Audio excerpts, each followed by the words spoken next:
तब्रेज़ कैसर की हुकूमत के 15वें बरस जब पेंतूस पिलातूस यहूदिया का हाकिम था और हेरोदीस गलील का और उसका भाई इतूरिया और फिलिप्पस और इतूरिया और तरखुनिदस का और लिसानियास अबलीने का हाकिम था और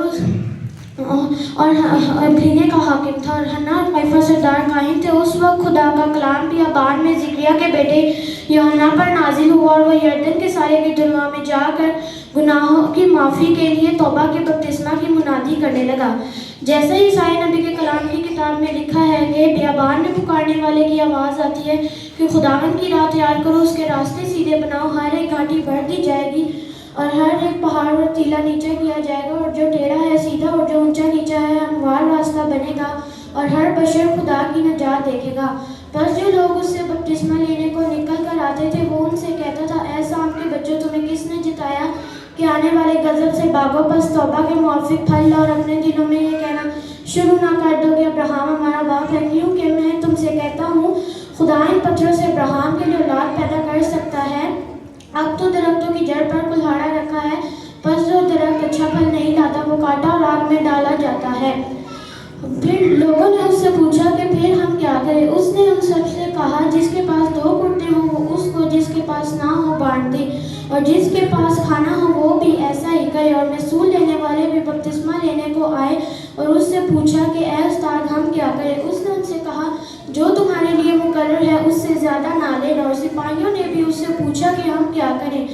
उसने उनसे कहा, ना किसी पर जुल्म करो, ना किसी से ना हक पूछ लो, और अपनी तनख्वाह पर किफ़ायत करो। जब लोग मुंतज़िर थे और अपने अपने दिल में यूहन्ना की बाबत सोचते थे कि आया वो मसीह है या नहीं, तो यूहन्ना ने उन सबसे जवाब में कहा, मैं तो तुम्हें पानी से बपतिस्मा देता हूँ, मगर जो मुझसे ज़ोरावर है और आने वाला है, मैं उसकी जूती का तस्मा खोलने के लायक नहीं। वो तुम्हें रूह कुदस और आग से बपतिस्मा देगा। उसका छाछ उसके हाथ में है ताकि वो अपने गिलहान को खूब साफ करे और गेहूं को अपने खित्ते में जमा करे, मगर भूसी को उस आग में डाला जाएगा जो बुझने की नहीं,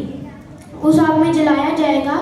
जो बुझने की नहीं। बस वो और बहुत सी नसीहत करके लोगों को खुशखबरी सुनाता रहा, लेकिन चौथाई मुल्क के हाकिम ने अपने भाई फिलिप्पस की बीवी हेरोदियास के सबब से उन सब बुराइयों के बायस जो हेरोदीस ने की थी यूहन्ना से मलामत उठाकर इन सब से बढ़कर ये भी किया कि उसको कैद में डाला।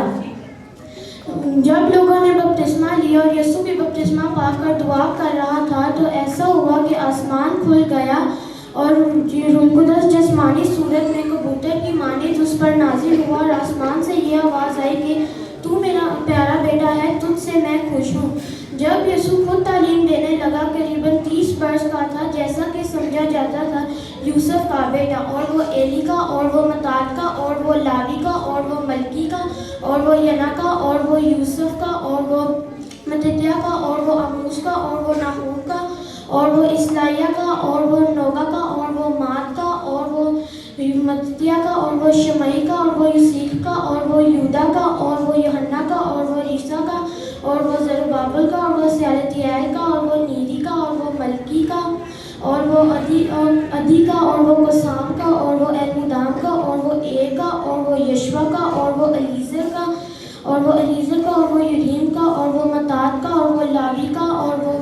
शमाउन का और वो यहूदा का और वो यूसुफ का और वो यूसुफ का और वो यूनान का और वो इलियाकीम का और वो मिलेआ का और वो मिना का और वो मत्तिता का और वो नातिन का और वो दाऊद का और वो यस्सी का और वो उबैद का और वो बॉइस का और वो सलमोन का और वो नहसून का और वो अमिदाब का और वो आर्नी का और वो हसरून का और वो फारिस का और वो यहूदा का और वो याकूब का और वो इसहाक का और वो इब्राहिम का और वो तारा का और वो नहूर का और वो सरोज का और वो रऊ का और वो फलज का और वो अबर का और वो सिल्हा का और वो केनान का और वो अरफिक्सत का और वो अरफिक्सत का और वो सिम का और वो नूह का और वो